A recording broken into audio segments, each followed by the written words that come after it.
In just a moment, X-1, but first... Boy, that kind of music went out with a handlebar mustache, didn't it? But the kind of wonderful melodies you'll hear on NBC's Bandstand are guaranteed to remain popular throughout the years. This is Bert Parks, your Bandstand MC.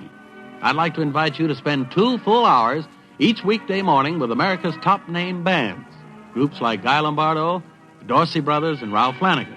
They'll entertain you in person. So listen Monday through Friday to NBC Bandstand. Now stay tuned for X-1 on NBC. After tonight's broadcast, X-1, the adult science fiction show, will not be heard until Wednesday, September 26th. It will be heard on Wednesdays thereafter. For the exact time, consult your local newspaper. And now, X-1. Countdown for blast-off. X-5, 4, 3, 2, X-1, fire.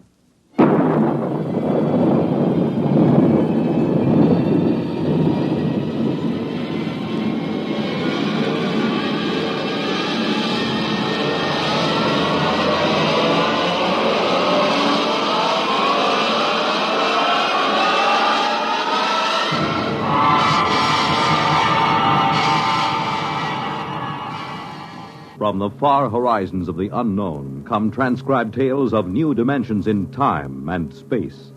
These are stories of the future, adventures in which you'll live in a million, could be years, on 1,000 maybe worlds. The National Broadcasting Company, in cooperation with Galaxy Science Fiction Magazine, presents X-1.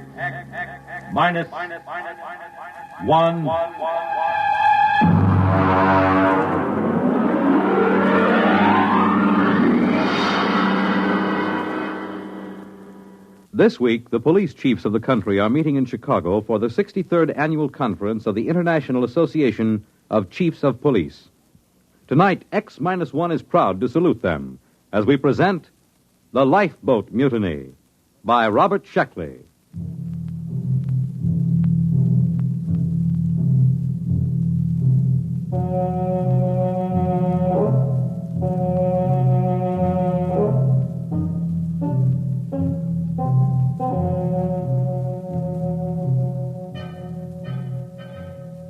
Of course, we should have known better. In a way, we were asking for it, but frankly, we were short of credits, and beggars can't be choosers. As a rule, I don't like second-hand equipment, not if I have to trust my life to it. But Joe, the interstellar junk man, can be pretty persuasive. He has an air of confidence when he walks down between the rows of antique jalopies on his lot and pats an airlock door lovingly or kicks at the ground gyros to show how firm they are. Joe exudes faith the way trees drip sap in the spring. And if you get too close, a little rubs off on you. Yeah, you see, solid as a rock. Look at that plating. I'm telling you, this boat is a real buy. She looks pretty old. Sure, she's old. Now, don't give us that story about it belonging to a little old lady who used it to flip to church on Sundays. Now, look, boys, I'm not trying to unload something on you. I don't stand to make a nickel on this, but tell me the truth. Did you ever hear sweeter engines? And look at those servos. Pretty old. And that hull. I bet it's 500 years old and not a spot of corrosion on it. I'm telling you, you're lucky. It's a coincidence, you two fellas coming in. You need a lifeboat. And sitting right here waiting for you, like you was made for each other, is this baby. Well, she certainly does seem rather nice. What do you think about it, Dick? It does look pretty good.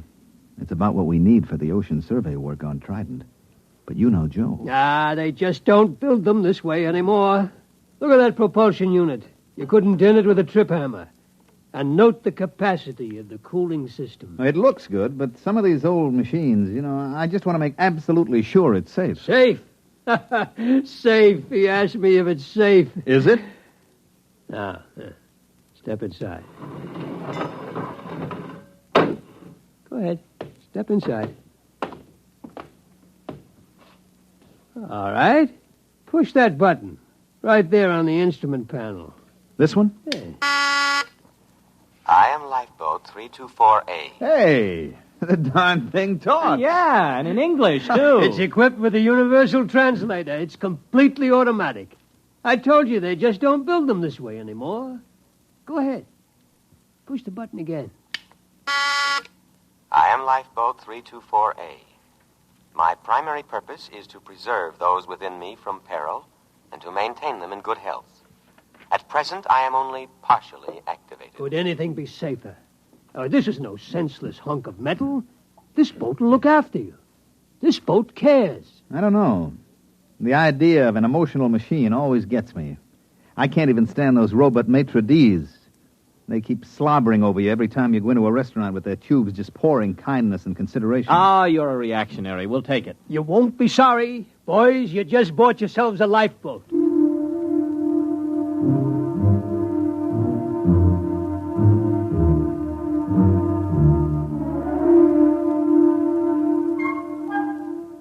Joe delivered this assurance in the frank and open tones that had helped make him a millionaire several times over.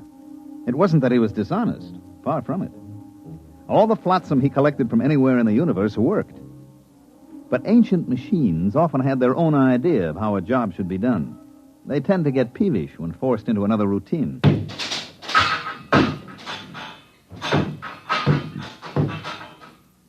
Al, there she goes, Lifeboat 324A. I got her down in the afterhold. I think she's in perfect condition. You know, it's just what we need for those oceans on Trident. I hope so.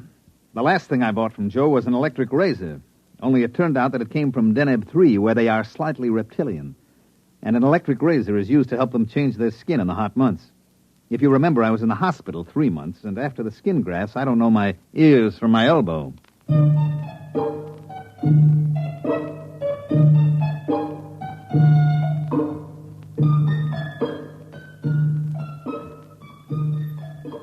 This job we were on was to survey the planet Trident for a real estate speculator who bought it for subdivision. Trident was about the size of Mars, but with a far better climate. There was no native indigenous population, no poisonous plants, and no germ-borne diseases. As a matter of fact, apart from one small island and one small polar ice cap, the entire planet was covered with water. There was no real shortage of land. You could wade across some of Trident's several seas. Our firm had been hired to survey and plan a little mountain raising because the sector council frowned on selling building lots under 4 feet of water. We landed on Trident and launched the lifeboat. Okay, I got the sandwiches in the water. Ready to cast off? Aye, sir. All mooring lines are on board. All right, let's crank this swan boat up and get going. Well, push that button. Aye, aye. I am Lifeboat 324A. My primary purpose is to preserve those within me from peril and to maintain them in good health. At present, I am only partially activated. For full activity, press button 2. Oh, there it is, right next to the first one.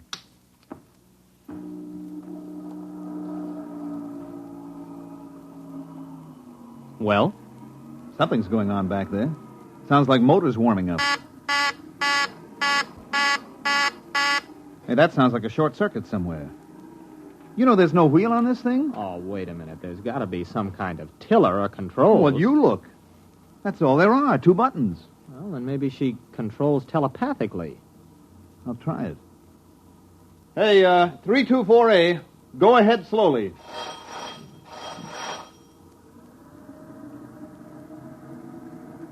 Ah, there she goes. That's it. Starboard a little. Wait a minute. I still don't like the sound of that. I bet there's a short somewhere. I'm going down to look for it with a circuit tester. Don't louse anything up. I like a boat that works this way. Gives me a sense of power. Hey, 324A, full speed ahead.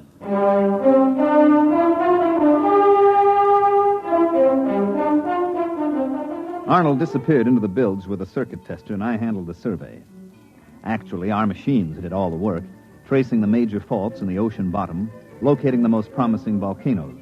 And when the survey was complete, the next stage would be turned over to the subcontractor. He would wire the volcanoes, seed the faults, and touch the whole thing off.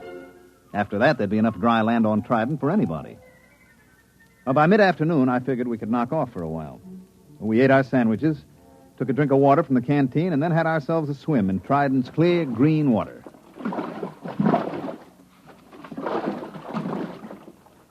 Hey, give me a hand up. There we are. That was very refreshing. Oh, yeah. I'll have to get this grease off with sandpaper, but I think I found the trouble. You see, the leads to the primary activator have been removed and the power cable's been cut. Well, why would anyone do that? Well, it might have been part of the decommissioning, but I got it hooked up now. Go ahead, hit the second button. Might as well have this thing working right. Okay, here she goes.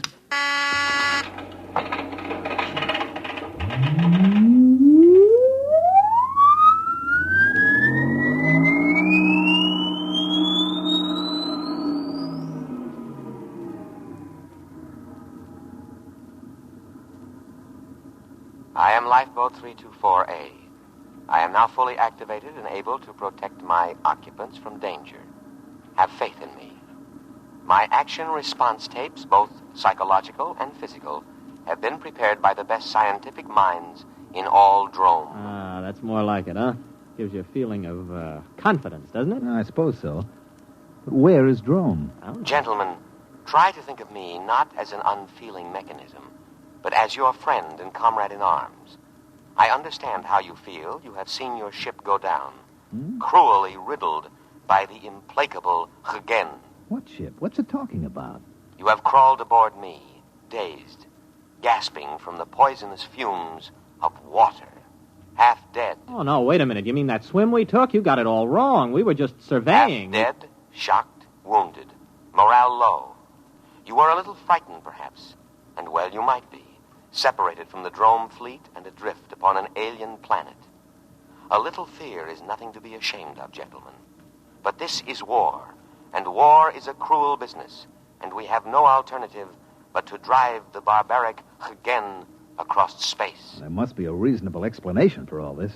Probably an old television script got mixed up in its response bank. We better give it a complete overhaul. We can't listen to that stuff all day. Well, we're about a quarter of a mile from the island.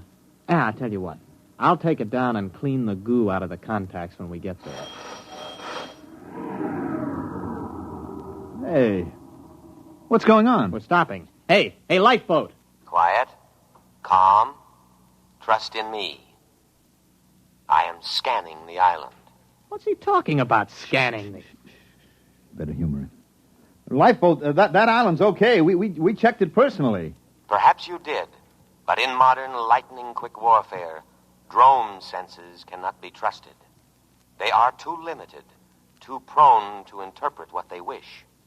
Electronic senses, on the other hand, are emotionless, eternally vigilant, and infallible within their limits. But there isn't anything there. I perceive a foreign spaceship on the island. Oh, that's our ship. It has no Drome markings. Well, it hasn't any enemy markings either. I painted it myself. In war, we must assume that what is not ours is the enemy's. Oh. I understand your desire to set foot on land again, but I take into account factors that a Drome motivated by his emotions would overlook. Consider the apparent emptiness of the strategic bit of land, the unmarked spaceship put temptingly out for bait, the fact that our fleet is no longer in this vicinity. All right, that's enough. Now, I'm tired of arguing with you. Go directly to that island. That's an order. I cannot obey that order. You are unbalanced from your harrowing escape from death. All right. Enough of this nonsense. I'm just going to take that cutoff switch and... Come to your senses, gentlemen. Only the decommissioning officer is empowered to turn me off. For your own safety, I must warn you not to touch any of my controls. You are mentally unbalanced. Later, when our position is safer, I will administer to you. Now, my full energies must be devoted towards detection and escape from the enemy.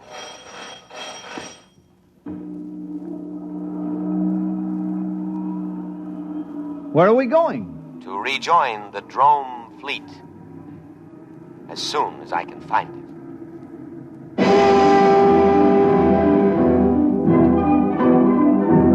We sailed over the empty seas of Trident for the rest of the afternoon and far into the night. At about midnight, we sat in the cabin sharing our last sandwich. The lifeboat was still rushing madly over the waves, its every electronic sense alert, searching for a fleet that had existed 500 years ago upon an entirely different planet.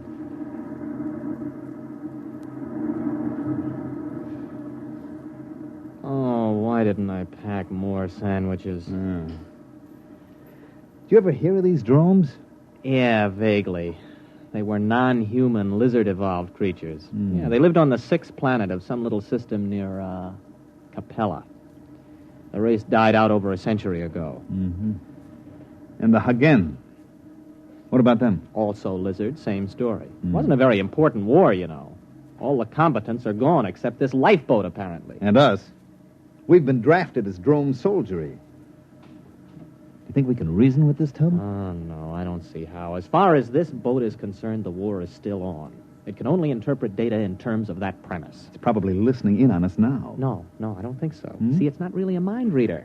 Its perception senses are geared only to thoughts aimed specifically at it. Yes, sirree. They just don't build them this way anymore. Oh, I wish I could get my hands on Joe. Well, you know, it's actually a very interesting situation. The machine is acting very logically upon no longer existent conditions. Therefore, you could say that the machine is the victim of a systematized delusion. You mean the lifeboat is just plain insane? Well, I believe paranoia would be the proper designation. But it'll end pretty soon. Why? It's obvious. The boat's prime objective is to keep us alive. Our sandwiches are gone, and the only other food is on the island. I figure it'll have to take a chance and go back. Gentlemen, at present I am unable to locate the drone fleet. Therefore, I am turning back to scan the island again. Fortunately, there are no enemies in this immediate area, so I can devote myself to your care. Oh, you see, it's about time you got around to us. We're hungry. Feed us. Of course, immediately.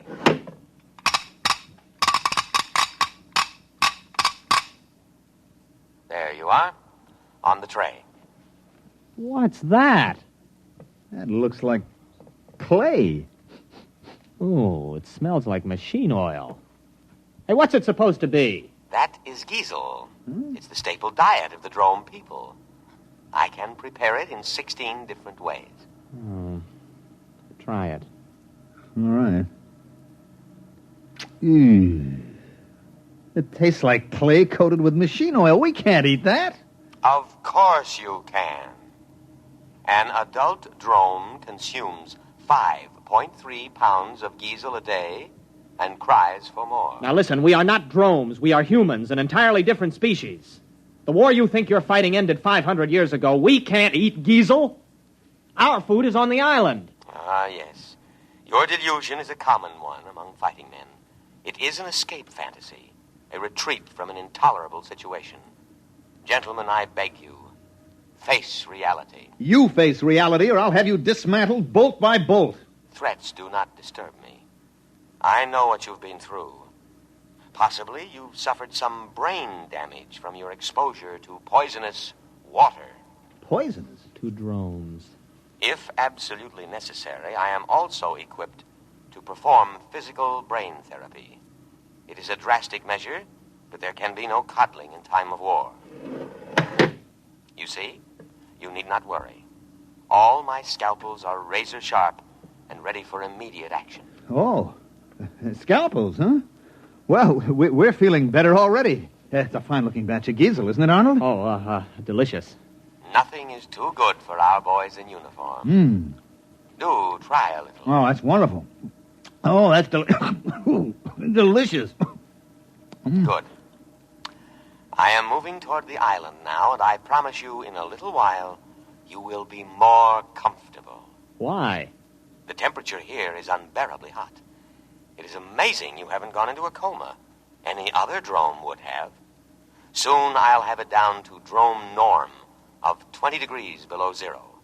And now I'll play our national anthem.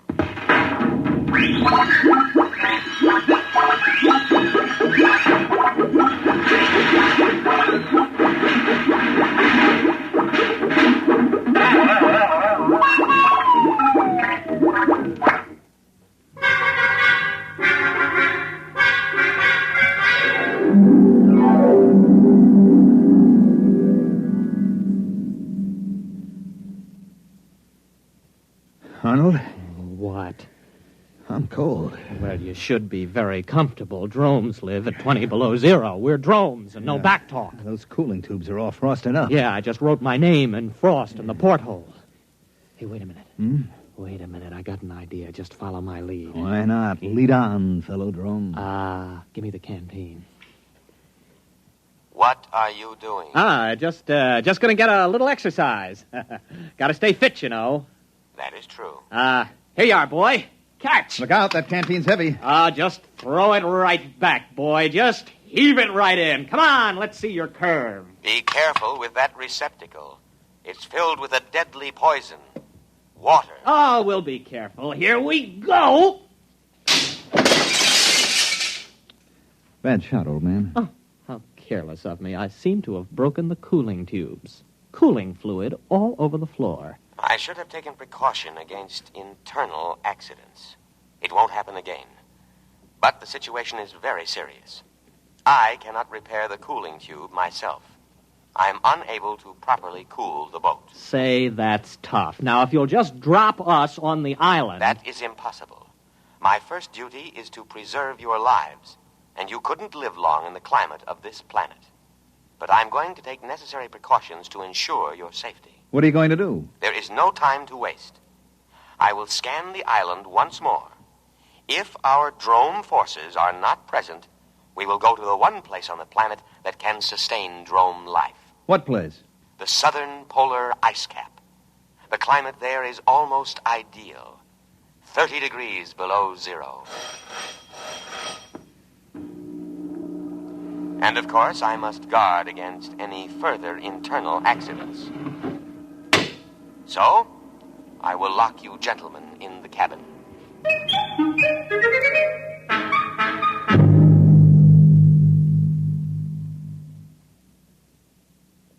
Think.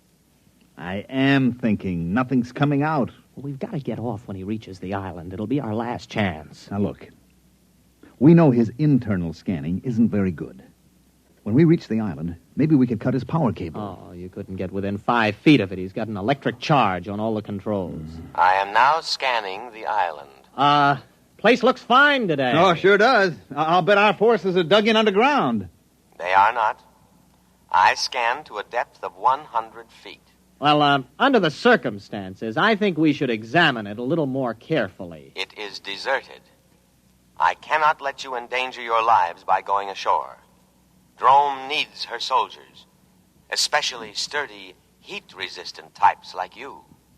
We like this climate. Spoken like a patriot. I know you must be suffering, but now I am going to the South Pole to give you veterans the rest you deserve. Wait a minute. You don't understand. We're operating under special orders. We weren't supposed to disclose them to any vessel below the rank of super dreadnought. We're a suicide squad. Yes, that's right. Especially trained for hot climate war. Our orders are to land and secure that island for the drome forces. I didn't know that. You weren't supposed to.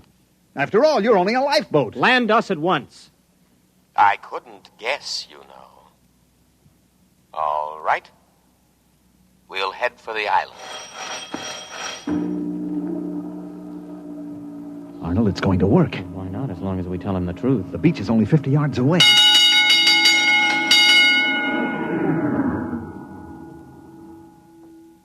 No. No, what? I cannot do it. What do you mean? This is war. Orders. I know, but I cannot obey. A different type of vessel should have been chosen for this mission, but not a lifeboat. You must think of our country. Think of the barbaric Hagen. It is electronically impossible for me to carry out your orders. My prime directive is to protect my occupants from harm. That order is stamped on my every tape, giving priority above all others. I cannot let you go to your certain death. You'll be court-martialed for this. I'll have you broken down to a dinghy. I regret to say I must operate within my limitations. I must take you to the safety of the South Pole. Listen, you crazy tin can. Let me at those controls. Please, do not attempt any more destruction. I know how you feel. Wait a minute, Arnold, old friend. Since we cannot accomplish our mission, we cannot ever again face our comrades. Death before dishonor. Hand me the canteen. No, don't. That's water. It is a deadly poison. Don't. Too late. Arnold, it's your turn. We who are about to die salute you. We die for glorious drone. That goes for me, too. Speak to me. Speak to me. Lie still, you idiot. There is no known antidote. If only I could contact the hospital ship. Speak to me. Are you still alive? Answer me. Here. Here. Perhaps if you eat some giesel. Dead. Dead. Dead. I will now read the burial service. Great Spirit of the universe, take into your custody the souls of these your servants. Although they died by their own hand, still it was in the service of their country, fighting for home and hearth. Judge them not harshly for their impious deed. Rather, blame the spirit of war that inflames and destroys the spirit of all drone. And now, by the authority vested in me, by the drone fleet, and with all reverence, I commend their bodies to the deep. Ow! Shut up. Accept them, O ocean, for many brave hearts are at slumber in the deep. Float quietly. What's the lifeboat doing? It's still hanging around. Just pray the drones didn't believe in cremation. Sleep quietly, brave spirits. I will now play the drone national anthem.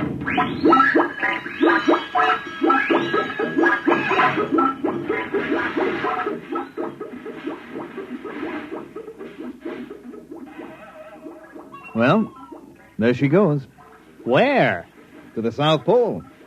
To wait for the drone fleet.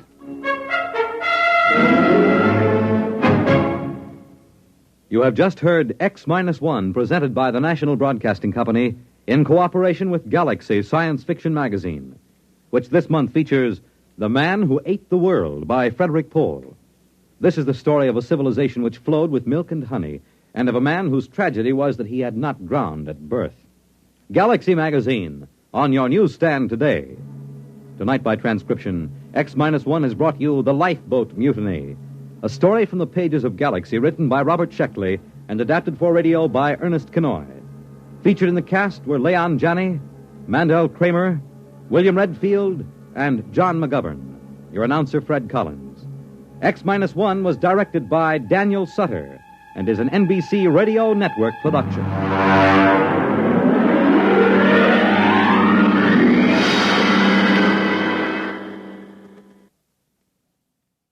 A special announcement to the audience of X-1, the adult science fiction show. X-1 will not be heard next week, but will resume broadcasts at a new time on Wednesday, September 26th, and every Wednesday evening thereafter. For the exact time of the broadcast in your locality, remember to consult your local newspaper. The music of Tommy Tucker, live on Bandstand,